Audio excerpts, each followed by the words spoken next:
This is Professor of Medicine, Desiree Dubinet, the man who left America to find freedom, who's no longer a man. Don't die tomorrow, don't die of fright. If you ever need protection, you gotta make your selection. The dictionary definition of a nutrient is a substance that provides nourishment essential for the maintenance of life, metabolism, reproduction, and growth. A nutritional deficiency is when the missing nutrient causes disease, when we block health and we have decreased wellness. Now, we think most about nutrients, that is from food, things like negentropy, fiber, carbohydrates, fats, protein, minerals, vitamins, enzymes, these nutrients that are found in food. But now we have to expand our mind to more and realize that air, water, family, social networks, intellect, stimulation, love, respect, spiritual growth, these are essential nutrients, as is sunshine. So we have to recognize exercise. All of these things are nutrients that we need. If you are deficient in just one nutrient, you will be sick and tired. And you'll be in crave mode, unconsciously, always searching for that nutrient. Never at peace, never at health until you find that nutrient. Are you sick and tired of feeling sick and tired? See, many people have this fatigue, this low-grade mental fog. They're sick and tired of being sick and tired. Now we can change it because of just one little nutrient. You might be sick and tired. And in order to change, we must be sick and tired of being sick and tired and recognize, as we're going to teach you about all these nutrients, how to get them very simple and very easily. So that with these nutrients topped up, you'll find wellness, health, and peak performance, and have a better life, and find happiness. Aaron Schrödinger, the quantum physicist, taught us that negative entropy is the most important nutrient. It is the life force. Water isn't really alive because it doesn't metabolize or reproduce, but it is reactive. It looks alive. It actually moves. Here's little bits of food coloring, and they're being repelled, and there's a living quality of water. It's a magic substance. It's so needed for all of life. Now, here's what happened when you had a plant that had been too long without water. Put a little water on it. Look at it come to life. But imagine if you put coffee on it, it wouldn't work. It isn't just liquid, water. It needs water. And we want to be able to test if we are hydrated. Here we have a couple of tests to tell you your hydration index. You can do this with the machine, but also one of the best ways is to look just at the color of the urine. If you're fully hydrated, it should be very, very clear. But you'll see the darker it gets, that's the more dehydrated you are. So this is one of the best indicators, the color of your urine. But also we have a skin test, because when you scratch the skin, histamine will rush in to help deal with the trauma. So what we're going to do is we're going to take, say, a butter knife or your fingernail, something sharp, but not too sharp, okay. We're going to draw over the skin. Okay, and I take, and I draw down hard, make a little 1,000. Look at it, 2, tell me when it starts to turn 3,000, 4,000, 5,000, 6,000. Okay, there it goes. You see that little red. Now that was just a couple of seconds. There you go. You're red. 6 seconds was good. 4 or 5 seconds are ideal. Histamine flows well. Hydration, adrenal are adequate. 10 seconds is good. More than 20 seconds indicates a problem. Now, we're going to take that nail, scratch, not hard, not too hard. Then we're going to count. 1 second, 2 seconds, 3 seconds, 4, 5, 6, 7,000, 8,000, 9. At 9,000 now, this is my arm. And here you see the red just starting. When that red is just starting, that indicates how much time it took. That means that 9 seconds is pretty good for me. Injured tissue mast cells release histamine, causing the surrounding blood vessels to dilate and increase permeability. Histamine makes the red color. This allows fluid and cells of the immune system to flow into the tissues, to get to that tissue injury we made with the scratch. They begin to fight the injury and nourish and heal the injured tissues. Your level of hydration determines how fast these life fluids will flow into the tissues. 75% of Americans are chronically dehydrated, meaning they don't get enough water. On average, 8 to 10 cups of water is the recommended amount of water each person should be drinking a day. Most people consume less than 3 cups of water a day. All of your patients have some type of dehydration during the day. It always happens. You can help all of your patients just by getting them to drink more water. Very important. One of the best ways to keep your body functioning at its best, start the day and stay hydrated. But it turns out more than 4 out of 10 people in the U.S., they don't drink enough fluids. There's not enough water. There's just, in fact, a lot of people get to the end of the day, they haven't had any water. Okay. Maybe it's just been sodas or... You can also test for dehydration by the symptoms, the headache, dizziness, tiredness, dry mouth, these different types of things, dry skin, constipation. These things can also highly indicate that there is dehydration. A simple hack. You can do this yourself to determine if you're dehydrated. Dr. Batra? Well, so this is just a test of skin trigger. So what Dr. Stork is doing is he's pinching my hand, and he's seeing how fast the skin retracts down. And since I've been drinking water all morning, it should retract down pretty quickly, I hope. Your skin elasticity changes as you age, so you want to establish a baseline when you're fully hydrated, and then you'll get a quick idea of what happens when you're dehydrated. And you get dehydrated many times during the day, especially when you sleep all night. And if it doesn't, that's called skin tinting. And it can be a sign of dehydration. And what I would say is, test it when you know you're fully hydrated.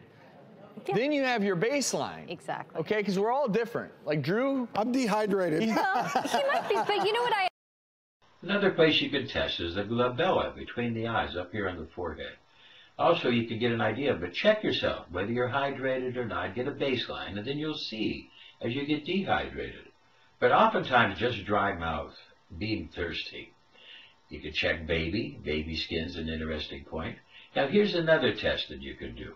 If you press hard onto the nail bed for 5 seconds, okay, somebody else, press on there for 5 seconds, it will turn white. Then you want to count how many seconds does it take to restore the pink color. If it takes more than 3 seconds to come back to pink, that means you're dehydrated. If you're dehydrated, you're going to need good water. And the best water is get living water. Here we put some cucumber in the water to make it living. And this is your hostess with the mostest, Desiree Dubonnet, teaching you about water and how to learn about nutritional deficiencies and when you are dehydrated. Water helps with numerous bodily functions. Some of these functions include digestion, brain function, joint movement, body temperature, distributing oxygen, development of body fluids, and more. Levels of dehydration can cause headaches, lethargy, and constipation. The human body is roughly 75% water. Without this water, it cannot survive. Water is found inside cells, within blood vessels, and between cells. If you're worried at all that your kid is not getting enough fluids in, and you're worried, and one of the other things, you know, when your child is crying and you're not sure why, and they're no longer making any tears, and you can just tell that, and they're not making a lot of urine, you know, you got to get that checked out sooner rather than later. Sometimes dehydration occurs for simple reasons. You don't drink enough because you're sick or busy, or because you lack access to safe drinking water when you're traveling, hiking, or camping. Other dehydration causes include diarrhea or vomiting. You go to the restroom, for example. If you're urinating less frequently throughout the day and your urine is anything but clear, you're probably dehydrated. Have you noticed yourself being more tired than usual or having achy muscles? What about noticing that your lips are more chapped than most days? Certain medications, such as diuretics and some blood pressure medications, also can lead to dehydration, generally because they cause you to urinate more. Dizziness, a foggy mind, and increased heart rate are other signs that a person has become dehydrated. Not treating dehydration can result in severe dehydration, which can be fatal if the person does not receive a proper amount of fluids in a timely manner. Tries to maintain cardiac output, the amount of blood that is pumped by the heart to the body. And if the amount of fluid in the intravascular space is decreased, the body compensates for this decrease by increasing the heart rate and making blood vessels constrict to try to maintain blood pressure and blood flow to the vital organs of the body. Here we have PET scans of the brain, hydrated and dehydrated. Everybody's dehydrated when they wake up after a full night's sleep. And most people don't get full hydration during the day. Water is very, very needed for health. It shunts blood flow away from the skin to internal organs. For example, the brain, heart, lungs, kidneys, and intestines, causing the skin to feel cool and clammy. This coping mechanism begins to fail as the level of dehydration increases. See, we have proven many times that water has memory, it has intelligence, it acts as a small computer. It really does have a memory. So it remembers things, and you need it to live. Severe dehydration, confusion and weakness will occur as the brain and other body organs receive less blood flow. Finally, coma, organ failure, and death eventually will occur if the dehydration remains untreated. Your brain is mostly water.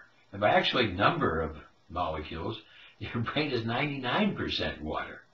And just a little bit of dehydration can make you stupid, affect your performance in many, many different ways.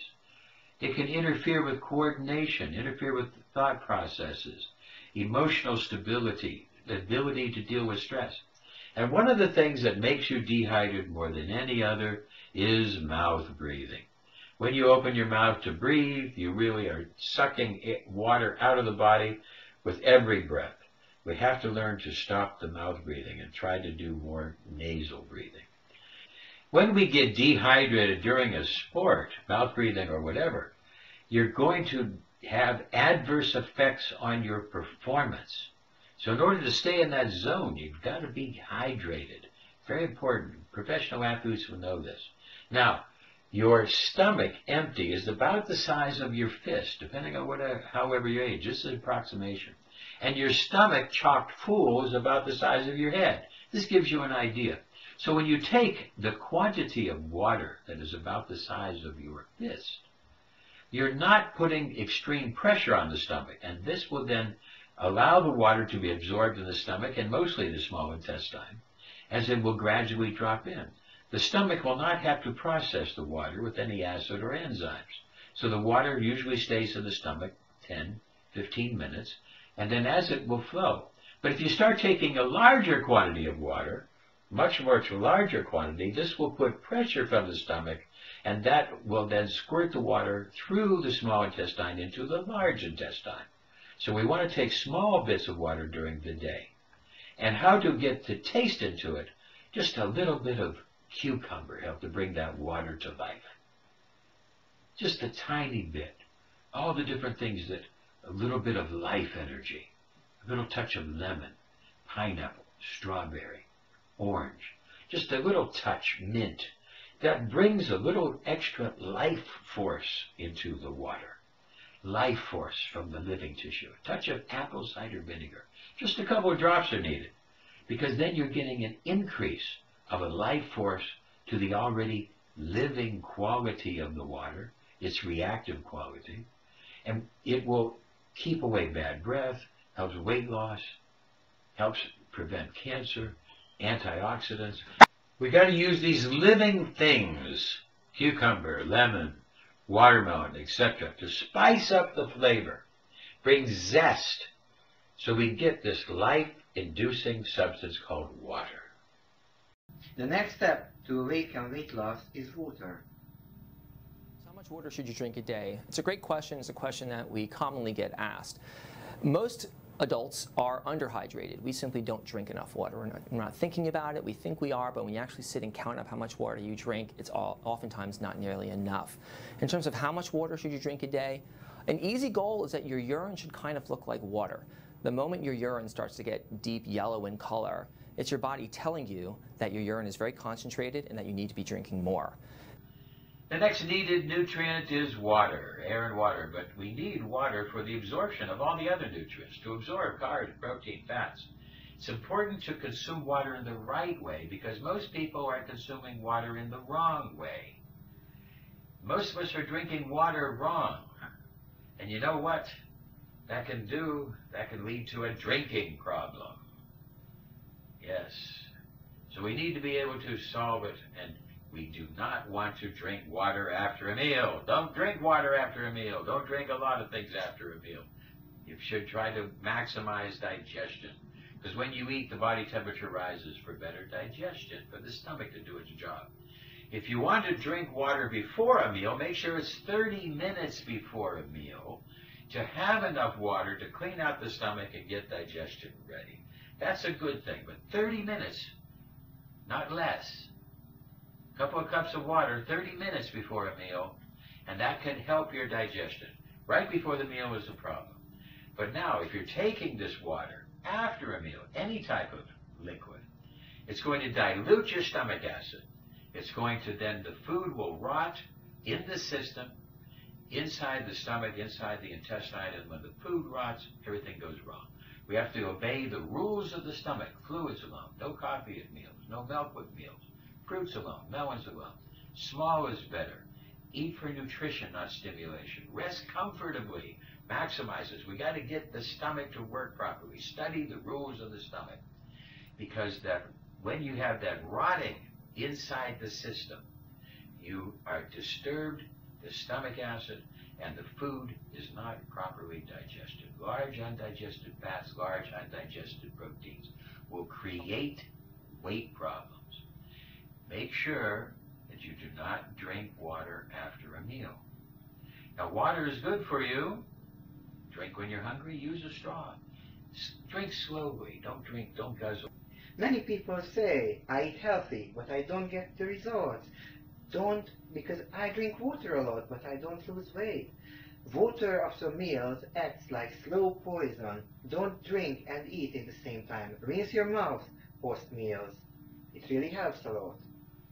After dinner, rest a while. After supper, walk a mile. Obey the rules of the stomach and relax at least for 30 minutes after eating so the digestion process can be maximized and you can store the needed nutrition. Use lemon drinks for weight loss. Lemon water, cucumber, mint. During the day, not after eating. Combine it with water, ginger, lemon. The stomach works when it's acid. Our mouth works when it's basic. The more saliva goes inside the stomach, the better it is.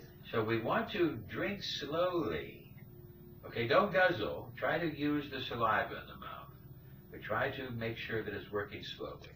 We use different infused waters, all different types of things to enhance the flavor. These are great recipes for weight loss.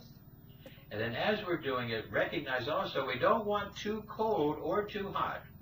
Too cold will shrink the blood vessels, solidify fat in the food, aggravate joint pains, and it will decrease the heart rate.